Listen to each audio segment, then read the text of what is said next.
So alright guys, आज की जो हमारी क्लास है इसमें हम थियरीज ऑफ एडमिनिस्ट्रेशन यानी प्रशासन के सिद्धांत उसको कवर कर रहे हैं। और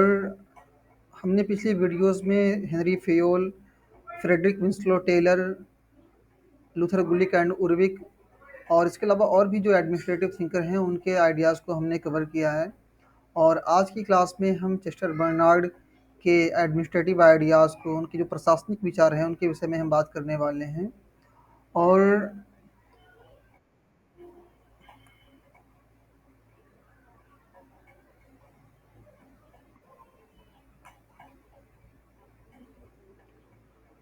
और चेस्टर बर्नार्ड की अगर बात करें तो ये एग्ज़ाम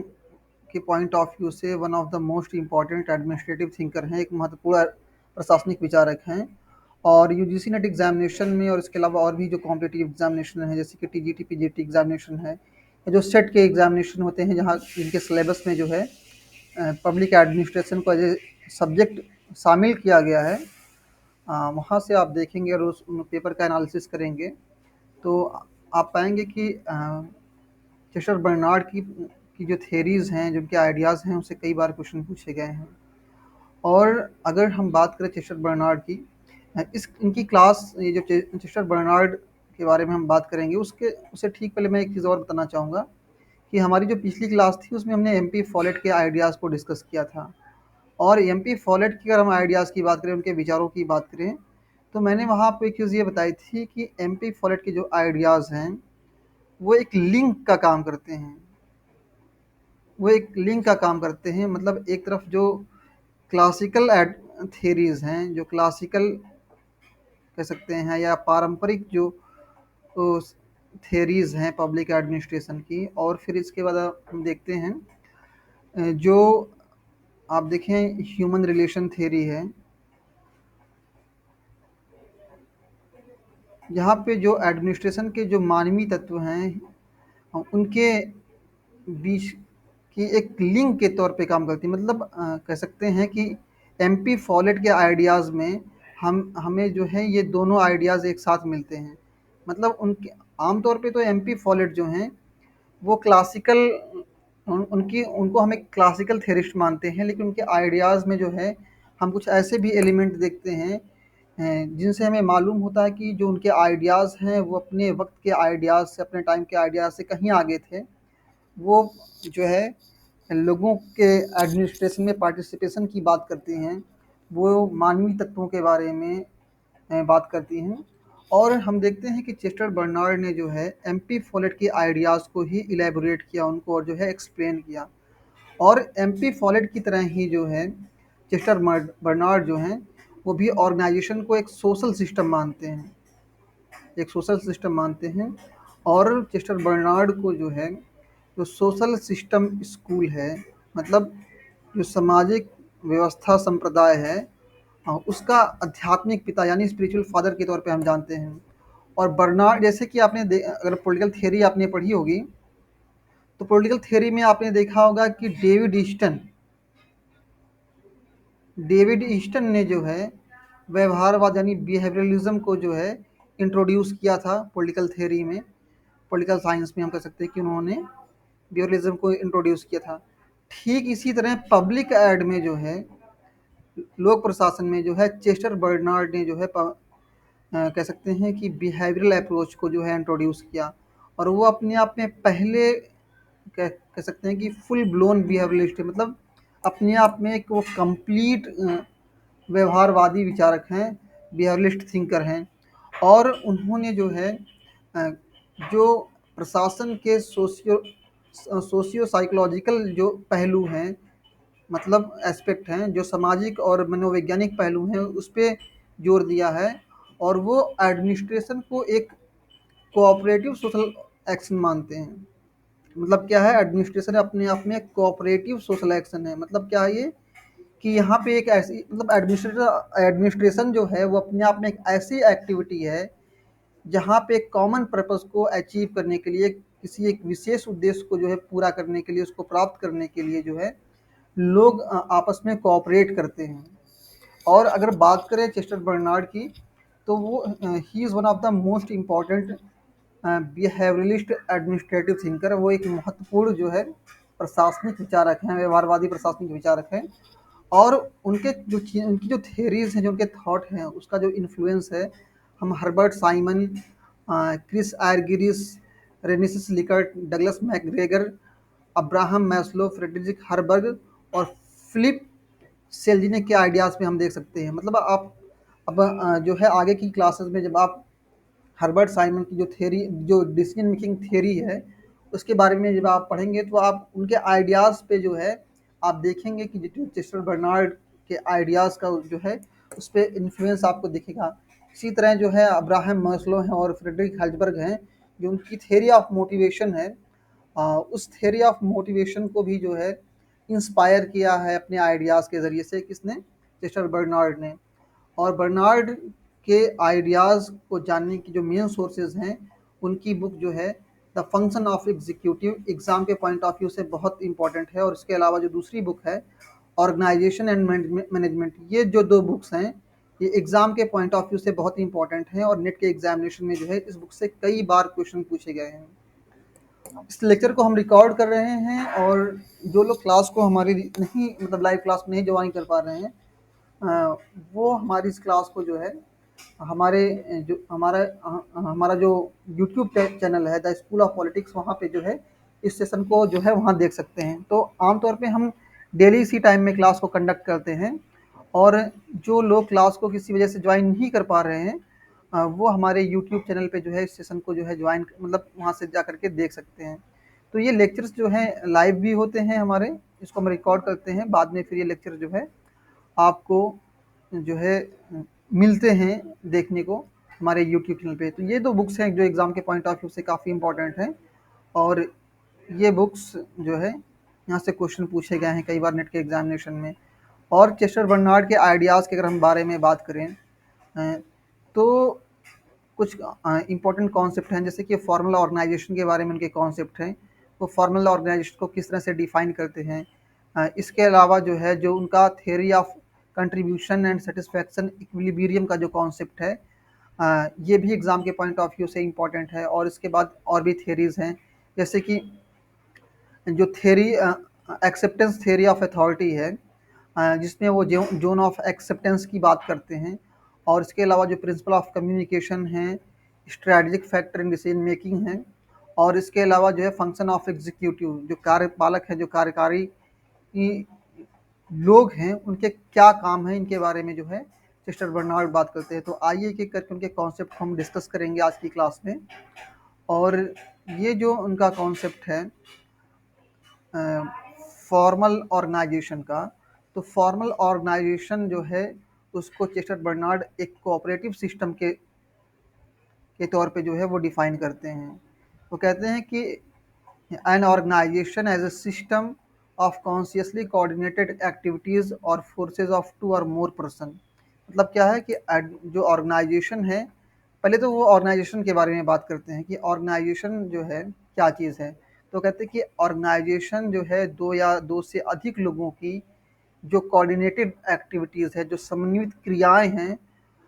आप देख सकते हैं जैसे कि ये इनकी डिफिनेशन यहाँ पे है, system of consciously coordinated activities of activities or forces of two or more person. मतलब क्या है कि जो ऑर्गेनाइजेशन अपने आप में एक ऐसी व्यवस्था है जहाँ पर दो या दो से अधिक व्यक्ति जो है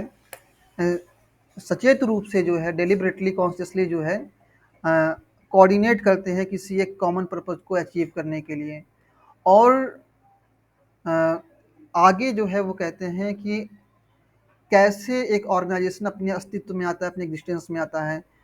चेस्टर बर्नार्ड बताते हैं कि जब जो लोग हैं आपस में कम्युनिकेट करते हैं, वो आपस में बातचीत करते हैं, वार्तालाप करते हैं, और इसके साथ ही जब उनके अंदर जो है कोऑपरेशन की, सहयोग की इच्छा होती है किसी एक कॉमन पर्पज़ को अचीव करने के लिए, अकम्प्लिश करने के लिए, तब किसी ऑर्गेनाइजेशन का निर्माण होता है। और यूजीसी नेट एग्जामिनेशन में जो है यहाँ से क्वेश्चन थे, ये जो 3 एलिमेंट्स की बात हो रही है, 3 एलिमेंट्स मतलब ये जो 3 तत्वों के बारे में बात हो रही है, 3 एलिमेंट्स के बारे में। एक्चुअली ये जो 3 एलिमेंट्स हैं, चेस्टर बर्नार्ड ये बताना चाहते हैं कि इन्हीं 3 एलिमेंट्स से जो है कोई ऑर्गेनाइजेशन जो है मिलकर के बनता है। तो सबसे पहले जो सबसे जो पहला एलिमेंट है वो कम्युनिकेशन है, मतलब कि संगठन के जो सदस्य हैं उनके बीच में जो है संचार, और दूसरा जो है मतलब संचार का मतलब क्या कि बातचीत, वार्तालाप। और जब वो आपस में बातचीत करेंगे, कम्युनिकेट करेंगे, तो फिर क्या होगा कि दूसरा जो एलिमेंट की वो बात करते हैं, विलिंगनेस टू कोऑपरेट। ये अ, हम देखते हैं कि जो इंसान है एक सोशल एनिमल है, और नेचर ने उसको जो है कम्युनिकेशन की जो है पावर दी है। जैसे कि और भी क्रिएचर्स हैं, वो उस तरह से कम्युनिकेट नहीं कर सकते हैं जैसे कि ह्यूमन बींग्स कर सकते हैं। और जब वो आपस में कोऑपरेट करते हैं, तो उसके बाद में एक आम राय, एक मतलब एक कॉन्सेंसस बनता है, एक आम राय बनती है कि किसी एक विशेष मुद्दे पे, किसी एक पर्टिकुलर टास्क पे वो लोग आपस में सहमत होंगे या असहमत होंगे। और जब लोग आपस में कोऑपरेट करने के लिए अपनी विलिंगनेस, अपनी इच्छा को दिखाते हैं कोऑपरेट करने की, और और साथ ही साथ में वो किसी एक कॉमन पर्पस को, एक किसी एक सामान्य उद्देश्य को जब वो जो अचीव करने की कोशिश करते हैं या उसके लिए प्रतिबद्ध होते हैं, डेडिकेटेड होते हैं, तब एक ऑर्गेनाइजेशन जो है अपने फॉर्म में आता है। और ऑर्गेनाइजेशन की अगर आप बात करें, तो चेस्टर बर्नार्ड जो है अपने थियरी ऑफ ऑर्गेनाइजेशन में दो तरह के ऑर्गेनाइजेशन की बात करते हैं। एक फॉर्मल ऑर्गेनाइजेशन और एक इनफॉर्मल ऑर्गेनाइजेशन। फॉर्मल ऑर्गेनाइजेशन ऐसे ऑर्गेनाइजेशन हैं जो रूल्स रेगुलेशन के अकॉर्डिंग काम करते हैं, जहाँ की जो प्रोसेस है किसी काम को करने की वो स्पष्ट होती है, वहाँ पे डिसिप्लिन को फॉलो किया जाता है। जो इनफॉर्मल ऑर्गेनाइजेशन होते हैं, वो आमतौर पे ऐसे ऑर्गेनाइजेशन हैं जो एक लूज कह सकते हैं ग्रुप है लोगों का, जो आपस में जो है मिलते हैं, इंटरेक्ट होते हैं, और उनके बीच में एक बॉन्डिंग बनती है, एक कह सकते हैं एक समूह, एक ग्रुप बनता है। और किसी भी ऑर्गेनाइजेशन में, जैसे कि फॉर एग्जांपल कोई फॉर्मल ऑर्गेनाइजेशन है, अगर उस ऑर्गेनाइजेशन के अंदर, किसी फॉर्मल ऑर्गेनाइजेशन के अंदर अगर इनफॉर्मल ऑर्गेनाइजेशन ना हो, अनौपचारिक संगठन ना हो, तो फिर क्या है कि वो फॉर्मल ऑर्गेनाइजेशन यानी औपचारिक संगठन ठीक तरीके से काम नहीं कर सकता है। जैसे कि आमतौर पे जो फॉर्मल ऑर्गेनाइजेशन होता है उसके रूल एंड रेगुलेशन जो है स्ट्रिक्ट होते हैं, वहाँ पे डिसिप्लिन को फॉलो किया जाता है। और इस केस में क्या है कि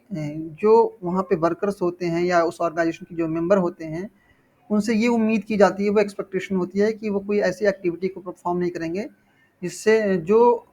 ऑर्गेनाइजेशन के रूल्स एंड रेगुलेशन को वायलेट करता हो, उसका उल्लंघन करता हो। और फॉर्म जो अनौपचारिक संगठन हैं, वो क्या करते हैं, ऐसी बातें या फिर ऐसे फैक्ट या ऐसे ओपिनियंस या ऐसे सजेशन जिसको फॉर्मल कम्युनिकेशन के ज़रिए से या फॉर्मल चैनल के ज़रिए से नहीं पहुंचाया जा सकता अथॉरिटीज़ को, जो जो सुपीरियर पोस्ट पे बैठे हुए हैं उन तक नहीं पहुंचाया जा सकता है। तो यही फॉर्म इनफॉर्मल ऑर्गेनाइजेशन, अनौपचारिक जो संगठन है, वो मैनेजमेंट तक जो है इस बात को पहुंचाते हैं। और इसके अलावा जो है ये जो इनफॉर्मल ऑर्गेनाइजेशन होते हैं, जो अनौपचारिक संगठन होते हैं, वो लोगों के अंदर क्या करते हैं, वो इंटेग्रिटी को जो है, वो कोहेसिवनेस को, मतलब लोगों को जोड़ करके रखते हैं, उनके अंदर इंटीग्रेशन, सोशल और साइकोलॉजिकल मतलब सामाजिक और मनोवैज्ञानिक एकीकरण का भाव पैदा करते हैं। और सबसे इम्पोर्टेंट क्या है कि ये जो इनफॉर्मल ऑर्गेनाइजेशन है, लोगों की जो लोगों का जो व्यक्तित्व है, जो उनकी इंटीग्रिटी है और सेल्फ रिस्पेक्ट है, उसके और जो उनकी चयन करने की जो स्वतंत्रता है, उसको जो है वो मेंटेन करते हैं। तो इस तरह से हम देख सकते हैं कि जो फॉर्मल ऑर्गेनाइजेशन है और इनफॉर्मल ऑर्गेनाइजेशन है आपस में इंटरकनेक्टेड है। और ये जो इन्फॉर्मेशनल ऑर्गेनाइजेशन है वो अपने आप में एक माध्यम है, एक जरिया है, जो लोगों की पर्सनालिटी को, उनके व्यक्तित्व को जो है मेंटेन करता है उन टेंडेंसीज के अगेंस्ट जो फॉर्मल ऑर्गेनाइजेशन में होती है। अ, और जिसके ज़रिए से आमतौर पे देखिए वहाँ पे क्या है कि जो फॉर्मल ऑर्गेनाइजेशन है, वहाँ पे इमोशंस के लिए, फीलिंग्स के लिए, जज्बात के लिए कोई स्पेस नहीं होता है। वो रूल एंड रेगुलेशन पे काम करते हैं। और इससे क्या है कि मनुष्य में जो है एक अलगाव का भाव पैदा होता है, एलिनेशन का। और यही जो इनफॉर्मल ऑर्गेनाइजेशन है, अनौपचारिक संगठन है, वो लोगों को आपस में जोड़ करके रखते हैं। और इसी कॉन्टेक्स्ट में जो है चेस्टर बर्नार्ड की एक थ्योरी है, theory of contribution satisfaction equilibrium. ये जो कॉन्सेप्ट है किसका, चेस्टर बर्नार्ड का, इसमें ये बताना चाहते हैं कि चेस्टर बर्नार्ड कि अगर किसी ऑर्गेनाइजेशन को जो है ठीक ठाक तरीके से, मतलब कोई ऑर्गेनाइजेशन ये चाहता है कि उसका अस्तित्व बना रहे और जो उसमें वर्कर्स हैं, जो जो एम्प्लॉयज़ हैं वहाँ पे वो जुड़े रहें उससे, तो उसके लिए जो है ये जो कंट्रीब्यूशन मतलब योगदान हम कह सकते हैं, कंट्रीब्यूशन का मतलब योगदान, और सेटिस्फैक्शन का मतलब संतुष्टि, और इक्विलिब्रियम का मतलब संतुलन। तो ये जो कंट्रीब्यूशन, सेटिस्फैक्शन का इक्विलिब्रियम है वो उस ऑर्गेनाइजेशन में मेंटेन रहे, मतलब जो वर्कर होते हैं वो ऑर्गेनाइजेशन के अंदर, जो वर्कर्स होते हैं वो ऑर्गेनाइजेशन के अंदर कंट्रीब्यूट करते हैं। कंट्रीब्यूट का मतलब ये कि उसके अंदर वो जो है वो किसी एक प्रोडक्ट का जो है या किसी गुड एंड सर्विस को प्रोवाइड करते हैं, उसका प्रोडक्शन करते हैं वहाँ पे, और उसके बदले में उनको जो है सैलरीज मिलती हैं, सैलरी मिलती है, इंसेंटिव्स मिलते हैं, उनको जो है बोनस मिलते हैं, सारी चीज़ें मिलती हैं। तो अगर किसी ऑर्गेनाइजेशन के अंदर में अगर एक वर्कर जो है कंट्रीब्यूशन ज़्यादा कर रहा है और उसको जो है मतलब वो कंट्रीब्यूशन ज़्यादा कर रहा है, प्रोडक्शन ज़्यादा कर रहा है, और उसको उसकी मेहनत के एवज़ में जो है अगर सैलरी या इंसेंटिव कम मिल रहे हैं, तो वो व्यक्ति जो है ऑर्गेनाइजेशन को जो है छोड़ देगा और अल्टीमेटली वो ऑर्गेनाइजेशन जो है डिसइंटीग्रेट हो जाएगा। तो लोग ऑर्गेनाइजेशन से जुड़े रहें, जो ऑर्गेनाइजेशन की जो प्रोसेस है, जो प्रक्रियाएँ हैं वो चलती रहें, कंटिन्यू रहे, उसके लिए ज़रूरी है कि जो मैनेजमेंट है वो इस बात का ध्यान दें कि ऑर्गेनाइजेशन के अंदर जो है ये जो कंट्रीब्यूशन और सेटिस्फैक्शन का जो इक्विलिब्रियम है वो बना रहे, और उसके लिए कुछ उपाय, कुछ तरीके बताते हैं चेस्टर बर्नार्ड। सबसे पहले तो वो कहते हैं कि जैसे कि आप देखें जो हेनरी फेयोल हो गए, लूथर गुलिक एंड उरिविक हो गए, और फ्रेडरिक विंस्लो टेलर हो गए, तो उनकी थेरीज में जो क्लासिकल थेरिस्ट हैं वो मनुष्य को एक इकोनॉमिक मैन, मतलब उनकी जो थेरीज है वो इकोनॉमिक मैन मानती है। मतलब क्या कि उनकी एक इंसान की एक्टिविटीज़ को, उनके बिहेवियर को जो है ये जो इकोनॉमिक फैक्टर्स हैं वो ज़्यादा इन्फ्लुएंस करते हैं। हालांकि किसी भी ऑर्गेनाइजेशन के अंदर जो जो सैलरीज हैं, जो इंसेंटिव्स हैं, जो इंड्यूसमेंट हैं, जो प्रलोभन है, या फिर जो उनका वेतन है, वो स्पष्ट रूप से, आवश्यक रूप से, मतलब ज़रूरी तौर पे जो है वो उनकी एक्टिविटीज़ को इन्फ्लुएंस करता है। लेकिन इसके अलावा और भी कुछ चीज़ें ऐसी हैं जो किसी भी ऑर्गेनाइजेशन के अंदर जो है लोगों के एक्टिविटीज़ को जो है इन्फ्लुएंस करती है, उनको जो है मोटिवेट करती है, उनको एक तरह से सेटिस्फैक्शन प्रोवाइड करती है। तो एक तो सब उसमें वो जो है चेस्टर बर्नार्ड जो है 4 तरीके के जो है एलिमेंट्स के बारे में बात करते हैं, 4 सोर्सेस के बारे में बात करते हैं सेटिस्फैक्शन के। वो 4 सोर्सेस कौन से हैं? पहला कि मटेरियल इंड्यूसमेंट, मतलब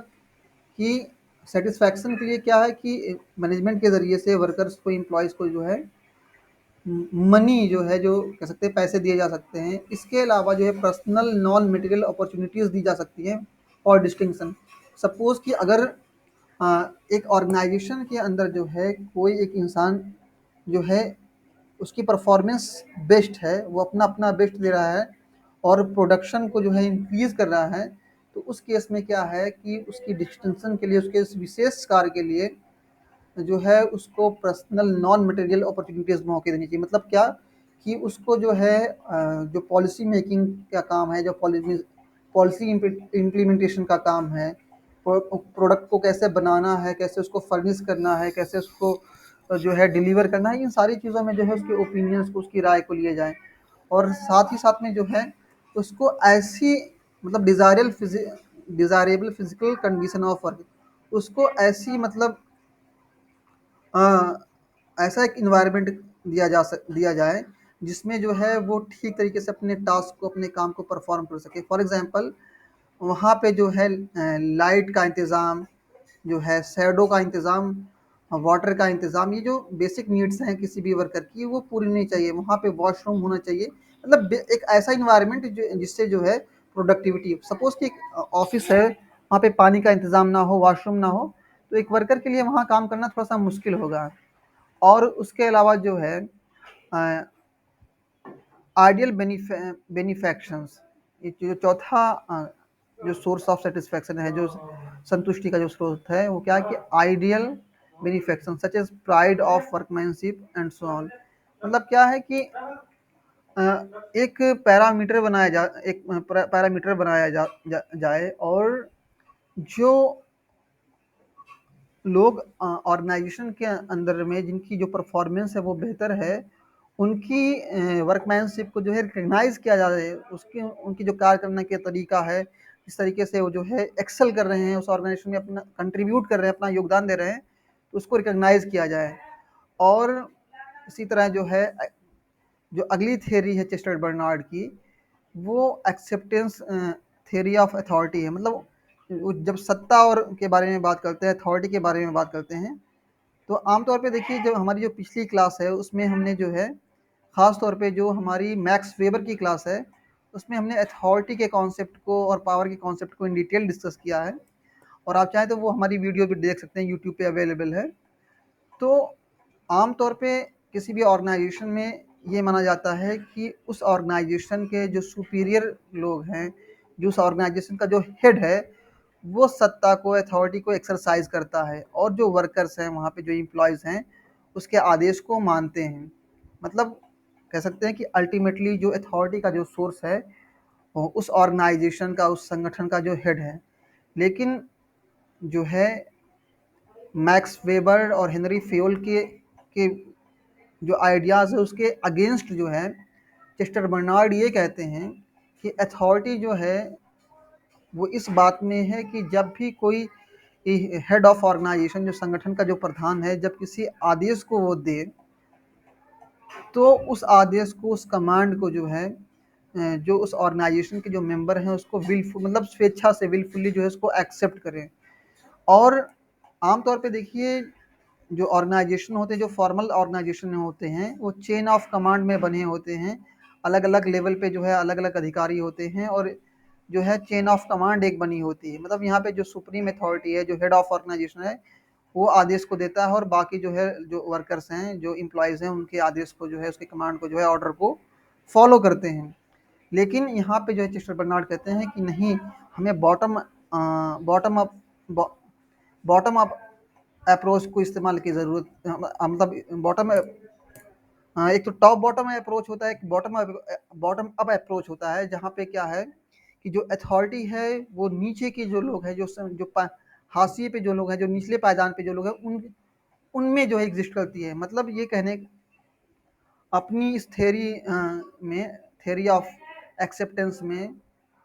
जो है मैक्स चेस्टर बर्नार्ड ये बताना चाहते हैं कि अगर अथॉरिटी सही मायने में एग्जिस्ट करती है, वो इस बात में एग्जिस्ट करती है कि जो ऑर्गेनाइजेशन के जो सुपीरियर है, जब वो किसी आदेश को देते हैं, तो जो सबॉर्डिनेट हैं उस आदेश को जो है एक्सेप्ट करते हैं, मानते हैं या नहीं मानते हैं। और किसी भी ऑर्गेनाइजेशन में अगर ये इंश्योर करना है कि जो सबॉर्डिनेट हैं, जो निचले स्तर के जो कर्मचारी हैं, वो किसी भी आदेश को जो है, किसी भी कमांड को, ऑर्डर को जो है एक्सेप्ट करें, तो उसके लिए जो है उस आदेश में, उस ऑर्डर में जो है कुछ खासियत होनी चाहिए। मतलब कुछ एक क्राइटेरिया है, कुछ कंडीशन है जिसको वो फुलफिल करे। वो 4 शर्तें, 4 कंडीशन कौन-कौन सी हैं? पहला ये कि जब जो हेड ऑफ ऑर्गेनाइजेशन है, जो संगठन का जो मुखिया है, जब वो किसी आदेश को दे, तो जो अधीनस्थ कर्मचारी, जो सबॉर्डिनेट हैं, वो उस आदेश को समझें। मतलब क्या कि जो कम्युनिकेशन है, जो संचार है, जो आदेश है, उसको वो समझें। तो क्या कि उसके अंदर में, जो उस वर्कर के अंदर में जो है इंटेलिजिबिलिटी होनी चाहिए। दूसरा ये कि जब भी कोई आदेश दिया जाए, जब भी कोई कम्युनिकेशन हो, यहाँ पे कम्युनिकेशन का मतलब ऑर्डर से है। थोड़ा-सा आप यहाँ पे ध्यान दीजिए, कम्युनिकेशन मतलब यहाँ पे संचार नहीं, बल्कि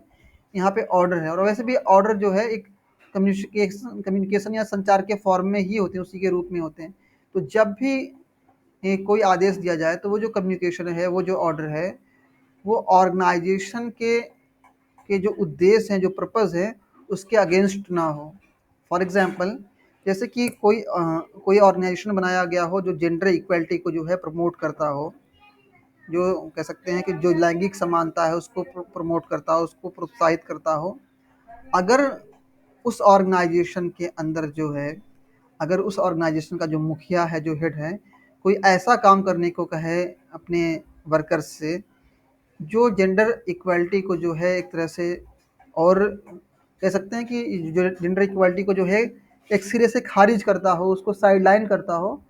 तो मुमकिन है कि ये पॉसिबिलिटी है कि उस ऑर्गेनाइजेशन के जो मेंबर हैं उस आदेश को नहीं मानेंगे, कहेंगे कि बॉस लग रहा है सठिया गए हैं, उनको चीज़ें समझ में नहीं आ रही हैं और ये ऑर्गेनाइजेशन जिस काम के लिए बना गया है उसके अगेंस्ट ये जा करके काम कर रहे हैं, इस तरह के आदेश दे रहे हैं। और तीसरा ये कि जब भी कोई कम्युनिकेशन हो, जब भी कोई आदेश दिया जाए, तो वो आदेश जो है वर्कर्स के जो व्यक्तिगत हित हैं, जो पर्सनल इंटरेस्ट है, उसके अगेंस्ट ना हो। फॉर एग्जांपल, आम तौर पे जो है वर्कर को एक ऐसा इन्वायरमेंट चाहिए जिसमें वो अपने काम को ठीक तरीके से कर सके। तो अगर जैसे कि फॉर एग्जांपल शैडो की बात कर लें, छाया शेल्टर की बात कर लें, या सपोज कि आम तौर पे जैसे कि एक ऑर्गेनाइजेशन है, उस ऑर्गेनाइजेशन में जो है कुछ वर्कर्स काम करते हैं और वर्कर्स से अगर ये कहा जाए कि आप जो है आपका जो काम करने जो वर्किंग आवर है 8 घंटे है, उससे ज़्यादा आप काम करें, मतलब 10 घंटे 12 घंटे काम करें और सैलरी लेकिन आपको 8 घंटे की मिलेगी। तो ये जो आदेश है ये ऑर्गेनाइजेशन के लिहाज से तो बेहतर है, क्योंकि लोग यहाँ ज़्यादा काम करेंगे तो ज़्यादा प्रॉफिट होगा, ज़्यादा प्रोडक्शन होगा। लेकिन जो व्यक्ति जो उस ऑर्गेनाइजेशन के जो मेंबर हैं, जो वर्कर्स हैं, वो उनके लिए बेहतर नहीं होगा। इसलिए बेहतर नहीं होगा क्योंकि यहाँ पे जो है उनका एक्सप्लॉयटेशन हो रहा है, शोषण हो रहा है, 2 घंटे जो है उनको एक्स्ट्रा देने पड़ रहे हैं। तो इस केस में भी जो है जो वर्कर्स हैं वो आदेश को नहीं मानेंगे। और जो चौथी कंडीशन है वो ये है कि जब भी आदेश दिया जाए किसी किसी काम को करने का, कोई ऑर्डर को या कोई कम्युनिकेशन पास किया जाए, तो उस ऑर्डर को जो है समझने के लिए, मानने के लिए जो है जो वर्कर्स हैं वो मानसिक तौर पे, मेंटली और शारीरिक तौर पे, फिजिकली जो है रेडी हों, उसको कंप्लाई कर सकें, मतलब वो इस लायक हों, इस योग्य हों, एबल हों कि उस आदेश को जो है मान सके। फॉर एग्जांपल, कोई वर्कर अगर काम करना चाहता है लेकिन वो फिजिकली फिट ना हो या वो डिप्रेशन में हो, तो उस केस में जो है उस ऑर्गेनाइजेशन में जो है जो ऑर्डर पास किए जा रहे हैं, जो आदेश दिए जा रहे हैं, उसको वो नहीं मानेगा। तो इसलिए सिस्टर बर्नार्ड कहते हैं कि जब भी किसी ऑर्गेनाइजेशन के हेड के ज़रिए से जब कोई आदेश दिया जाए, तो ज़रूरी है कि वो जो ऑर्डर हो या वो जोन ऑफ इंडिफरेंस में आता हो। मतलब जोन ऑफ इंडिफरेंस, यहाँ ये नेट के एग्जामिनेशन में से क्वेश्चन पूछा गया था, पूछा गया था कि ये जो जोन ऑफ इंडिफरेंस का जो कॉन्सेप्ट है इसको किसने दिया था, जो उदासीनता का जो क्षेत्र है ये किससे संबंधित है। तो आप जानते हैं ये जोन ऑफ इंडिफरेंस का जो कॉन्सेप्ट है ये चेस्टर बर्नार्ड ने दिया है। और जोन ऑफ इंडिफरेंस बेसिकली है क्या चीज़, मतलब जोन जोन ऑफ इंडिफरेंस का मतलब ये है, जोन ऑफ इंडिफरेंस का मतलब ये है कि जो ऑर्गेनाइजेशन में जो है जो लोगों को आदेश दिए जाए उसको वो जो है स्वेच्छा से मान लें, उनको अलग से कुछ और ना कहना पड़े, वो विलफुली जो है उस आदेश को मान लें और उसका विरोध ना करें। और साथ ही साथ में ये जो जोन ऑफ इंडिफरेंस का जो कॉन्सेप्ट है वो साथ ही साथ में कंट्रीब्यूशन, सेटिस्फेक्शन, इक्विलिब्रियम है, उससे इंटरकनेक्टेड है।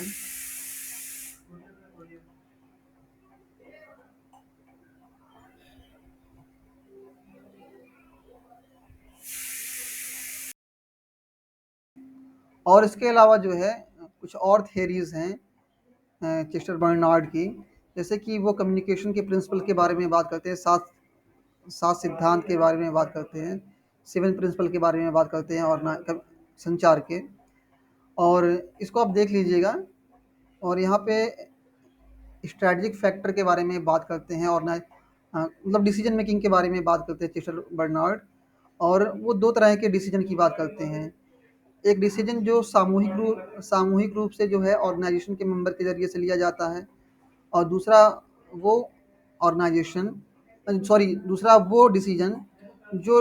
किसी एक व्यक्ति विशेष के माध्यम से जो है इंडिविजुअल लेवल पे लिया जाता है। तो आमतौर पे जो ऑर्गेनाइजेशनल जो सांगठनिक जो निर्णय निर्माण होते हैं, डिसीजन मेकिंग होती है,